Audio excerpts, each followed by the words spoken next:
All right, well, let's come back to the cytoplasm. Explain where things start to go sideways there and how this leads to cancer. Right. So, and this is something that I talked to you briefly about that. I've changed a little bit and, in a way, simplified what I wrote in the book. And the way that I would explain it is, and the biggest revelation for me was everything the body does, and this is hard. It was hard for me to wrap my mind around this, but everything the body does is towards healing. In other words, the wisdom of the body is paramount. You get a splinter in your finger, you make pus to get the splinter out. You breathe in debris, you get a cough and mucus to get the debris out of your lungs. So, but it was trickier. How do I explain, like, an old person who goes dementia, right? Well, how is that a therapeutic response? So that was tough. Just that's an aside, but one of the answer was if you stick me in a nursing home with no family, no friends, nothing to do, I might decide to make a make-believe world up because it's more fun. And that's what we call dementia. So even that makes a certain amount of sense. So how does forming a tumor actually make sense to the body? That was my question. And that gets into the cytoplasm. So I asked myself, or went down the road of, so let's say I have a house and somebody puts garbage in the foyer of my house. What do I do? And I've asked a lot of people, and they say, well, I tell the guy to stop putting the garbage. And yes, that's true, but they did it anyways. So what I would do is put the garbage in a bag and take it to the garage. And then the day the trash comes, I take it to the curb. Okay. What if they keep doing that and they put more and more garbage in, and then I put more and more bags and put more and more in the garage, and then the garage gets full, and then the garbage, like today, it's Labor Day, so they're not coming today. So the garbage builds up in my garage, and there's more and more garbage as I have to take it to the spare bedroom, and then into the bathroom, and then the living room, and then the master bedroom, and then the kitchen, and then I have to move because my house is full of garbage. So if you have a situation where you put garbage in your body, so your body says, I'm going to put this in a bag, keep it out of the general circulation. Now, it does that in the cytoplasm, which is the watery part. That's the part that can collect the garbage. And so then you end up with a bag of garbage in your breast or prostate, and at least it's not all over you, just like in your house. And we call that a tumor. And then you can help the person, just like if you came with a truck and took all their garbage out, that would help, especially if you didn't put more garbage in. So if you take the tumor out, then maybe if you don't put more garbage in, you're all right. Or you could fry it or burn it or something. Uh, but if you keep putting more garbage in, eventually you're going to run out of breast and you're going to put it in your liver. And then you're going to put it in your brain and you're going to put it in your bones. And we call that metastasis. And eventually you have to move from your house called your body. And that's called dying. And that is the natural history of cancer. Now, why did I think this? Because I can't prove this, but this was a working model. So number one, I asked oncologists, how does it get from your breast to your liver? Right? They say they're growing cells, and there's too many cells, and they spill out into the blood, go through the bloodstream into your liver. Fair enough. Okay, can you show it to me in the blood? No. Why not? There's not enough to see. Same answer as viruses. You can't, I know it's there, but I can't find it.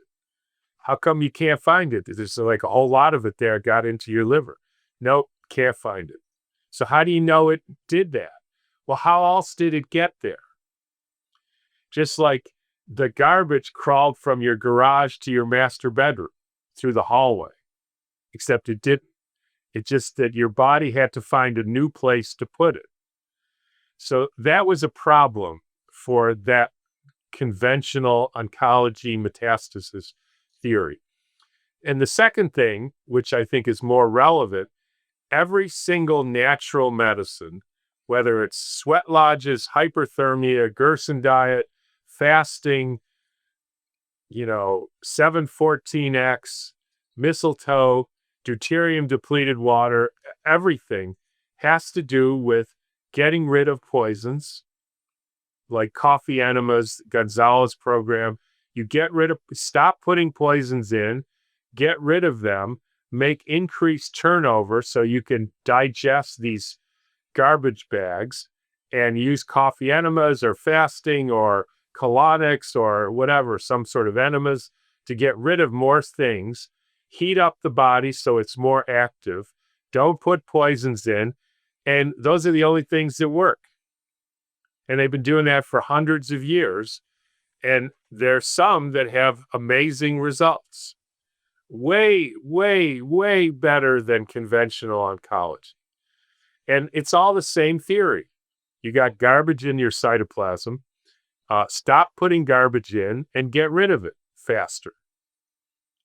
It's not like rocket science.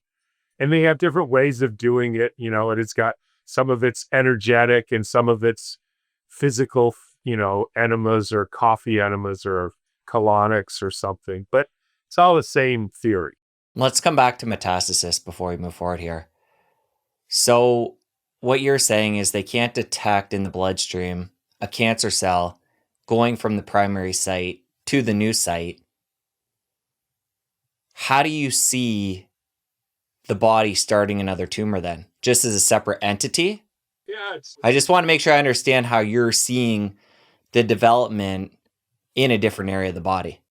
it's just like the same with your garbage. My garage is full. The breast is full. If I put more there, it's going to start weeping all over, and that's a mess. So I got to find a new place.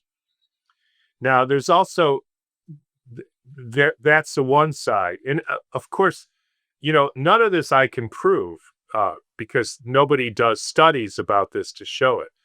But there also is emotional, psychological meaning to the different organs. And, Chinese medicine and Ayurvedic medicine talks about the liver has to do with whatever fear, and the gallbladder with anger, and, breast with nurturing, and German new medicine, same thing. So it's a combination of you get a low energy site in an organ. Like there's low energy flow through the liver. That's what the Chinese people say. It's stagnated, low energy flow in the liver meridian. So the body somehow sees that as a place to dump these poisons, or it's just a low energy site where the poisons can be dumped. Whereas the highest energy site of the body is the heart. It's got the strongest electromagnetic field, and nobody gets heart cancer or metastases to the heart, because that would be an absolutely existential, like, curtains. So the body doesn't do that. It'll put it in the bones, put it anywhere it can to keep it from killing you until it's got no choice. But there's also, German new medicine has really shown that there's meaning to this. So if there's a conflict around sexuality or reproduction or fertility, then the site that the body chooses has to do with ovaries or uterus and all that. And that's probably really complicated. And I can't say that I know how it works or why it happens like that, but it happens enough that it seems too hard to ignore. Let's take it to the cell now and talk about the charge of a healthy cell and how the cell can lose that charge and then start to clump together and form a mass. Right. It's another good question. And by the way, since I wrote that book, I've also questioned whether there's cells, which seems really goofy, and probably I'll get a lot of comments about this guy's nuts. But so here's the way I think about this. So if I ask myself, so what is a human being made of? Head, eyes, some people have mustaches, arms, legs, etc. How do I know that? Well, because I can see it, and if I ask somebody else if they see the same thing, they say the same thing. And all the good medical systems, Chinese and Ayurvedic in particular, agreed that people have heads and eyes and stuff like that. Okay, what's underneath that? Organs, heart, liver, lungs, blood vessels, etc. How do I know we have those? You can feel them. I was an ER doctor. I could see people cut open and their heart was there and their liver was there. You can see them on imaging like x-rays and CT scans and ultrasounds. And so you could say, how do I know that getting shot doesn't make a liver appear that wasn't there before you were shot? And even though I think that's an interesting question, I think it's not very likely that it did that, considering that you can also see it on an ultrasound and you can kind of feel it even if you're healthy. So I think it's pretty clear Chinese medicine, Ayurvedic medicine put a lot of stake in the organs, right? Energy flow through your liver or stagnation, etc. So what is a liver made of? So we go deeper. Well, everybody says hepatocytes, liver cells. You ever seen a liver cell? Yes. How? Well, I took a liver and I took a piece of it out and then I cut it up into little slices and then I put heavy metal stains on it and then I saw these compartments. So how do you know that killing the liver or staining it with metals didn't change what it looks like? Have you ever seen it in an intact person? No. Because we know that bacteria like change form. You threaten them, they become spores. Fungus do that too. So it's not inconceivable that the body isn't made of cells. It's made of homogeneous tissue that is basically gelatinous water, structured, coherent water with nuclei and mitochondria, and that's it. Why would you break it up into cubicles and make communication harder and everything would be harder? But here's what's interesting. If you say, okay, the liver has to cleanse itself, so regularly it puts the garbage that it collects into bags called cells and pushes them out to the periphery, which interestingly is where you see the cells. And then when you get more garbage, because you keep putting garbage in, you have to increase the rate of cell production, right? Because that's how you're getting rid of garbage. And that creates a tumor. Exactly what you see, this irregular, wonky cells, usually on the periphery of the organ. So the liver is going from homogeneous, healthy to making bags of garbage and putting them to the outside. So I think that's why you see accelerated cell growth. It's not the cells are dividing, it's that the homogeneous liver is making more of these receptacles. Now, when you look at it, the cells, so this now flips back to the cells. So you got this cytoplasm, and it's supposedly got this membrane, and the charge is negative on the outside, and that's because of the distribution of sodium and potassium. So they say, and this was one of the crowning achievements of modern biology, we have a sodium-potassium pump in our membrane.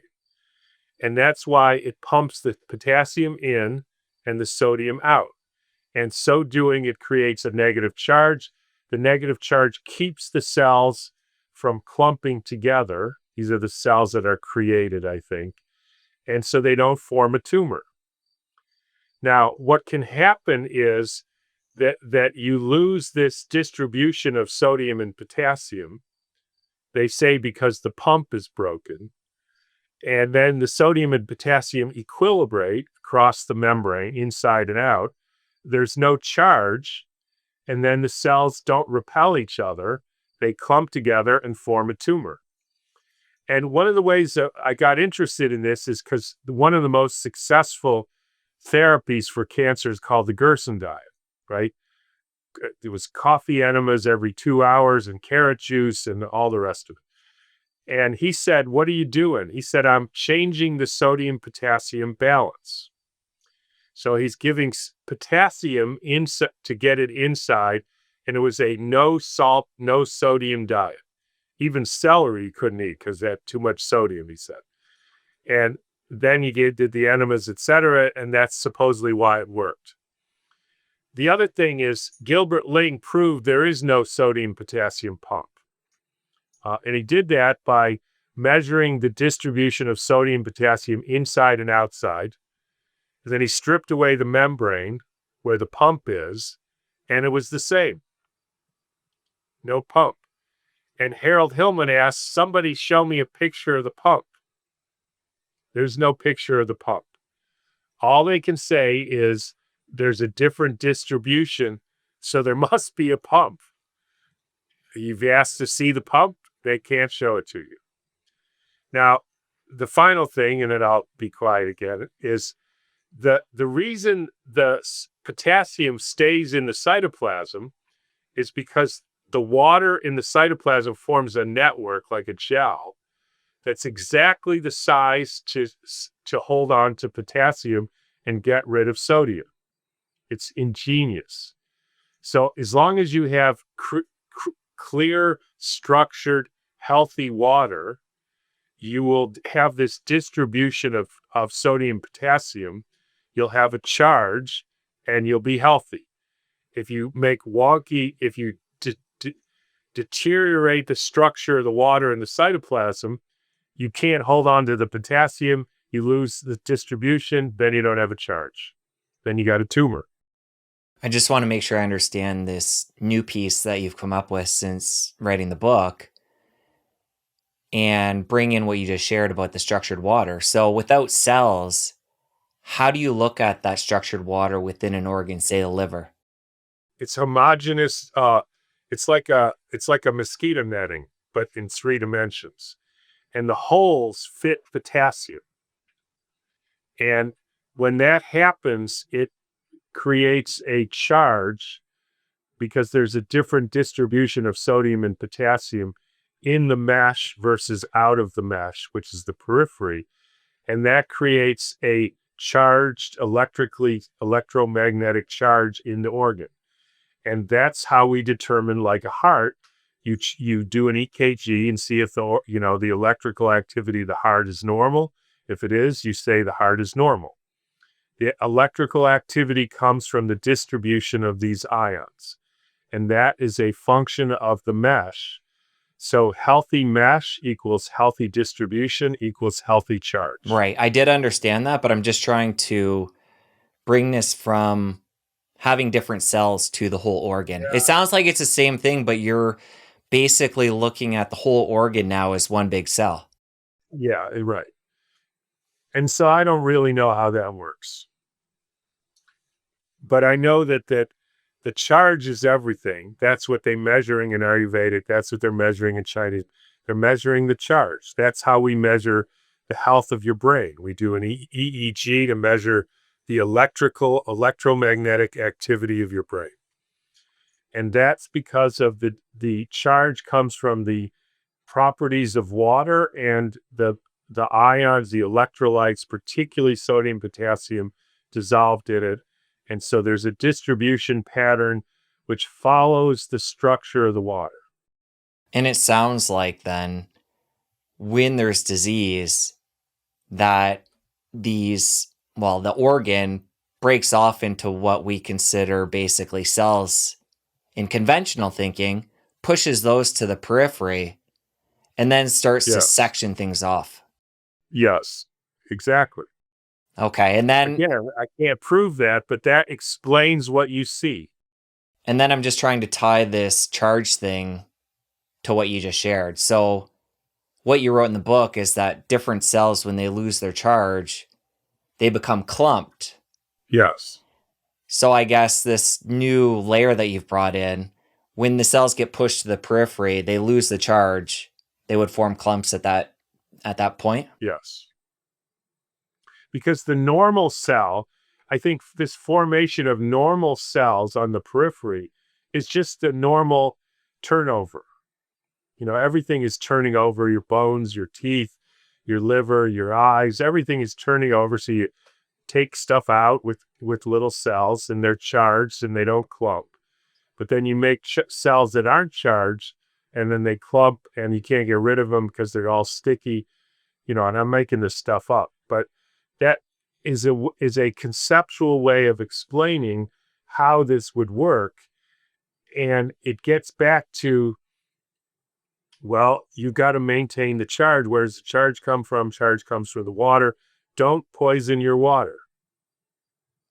And if you do, use heat to dissolve it so you can make it flow better.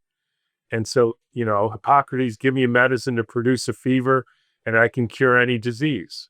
It's 2,500 years of saying the same thing. Now we call it hyperthermia treatment, right? Or we give people Coley's toxins, probably the best, most successful therapy for cancer ever. And I've actually done it in my office for a year or so.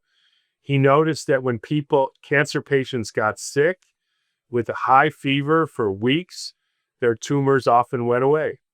So he figured out a way to give people high fevers for 3 weeks, and he had a 40% cure rate of stage 4 cancer.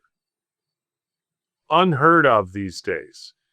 And some people would never get a fever, which was a really bad prognostic sign, according to him. And this became normal therapy in the 30s and 40s in the United States.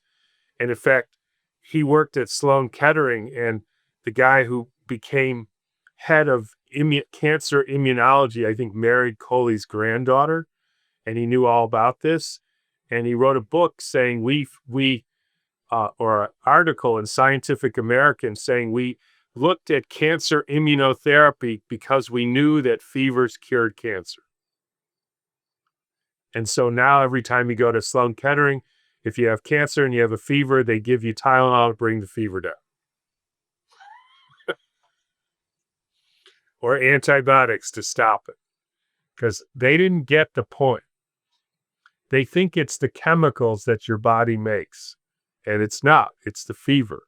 All right, given what we've shared so far, our thesis now, to prevent or fight cancer, we need to take care of the cytoplasm, specifically the structured water within it.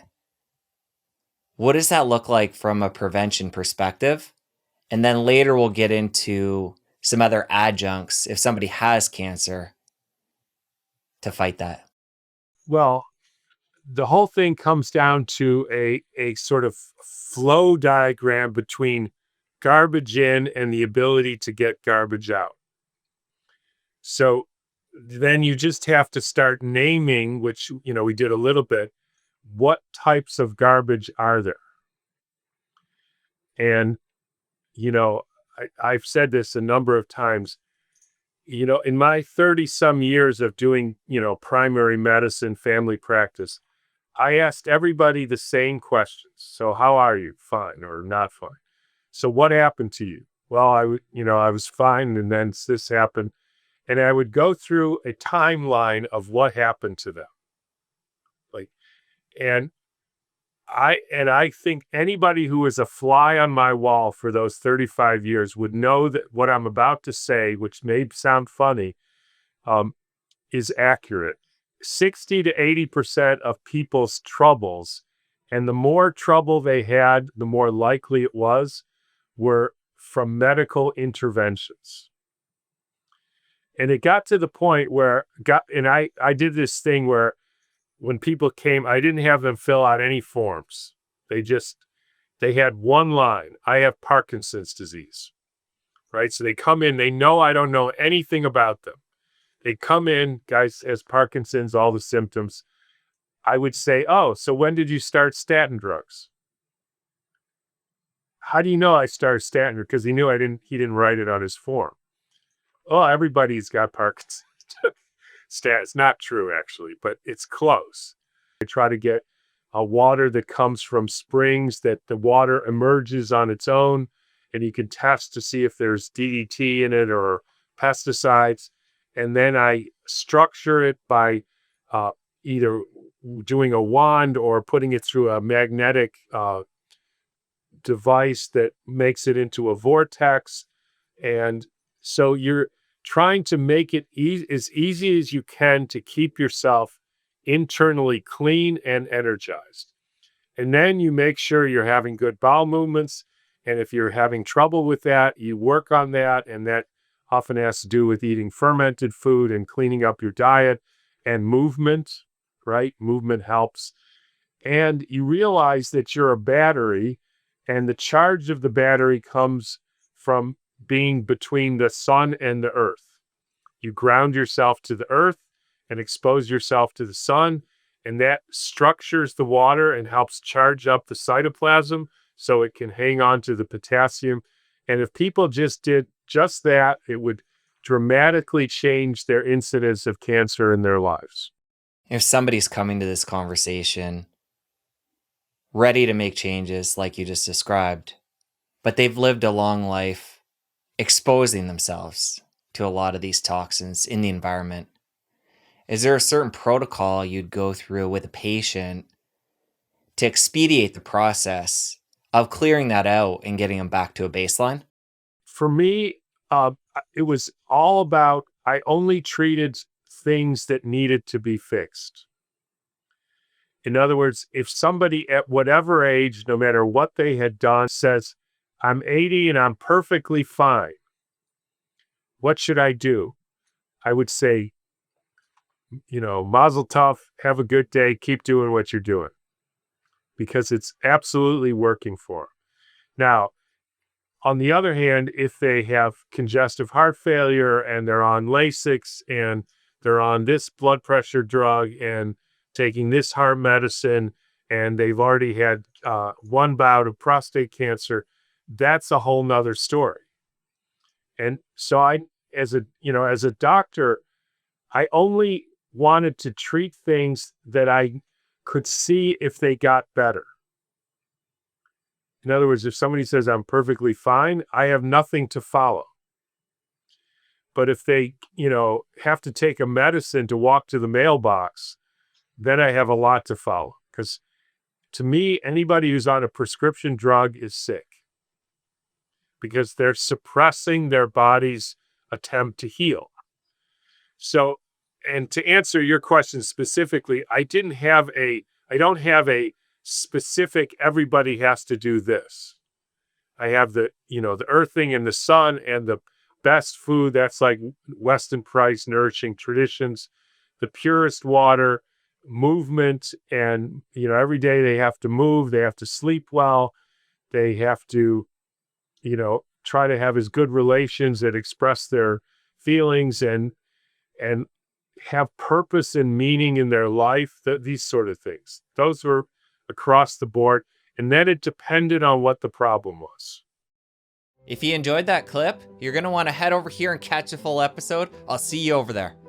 I don't know the amount of money spent on researching this oncogene theory, and they got nothing. Nixon announced the war on cancer. We're going to spend whatever it takes, and in 10 years, cancer will not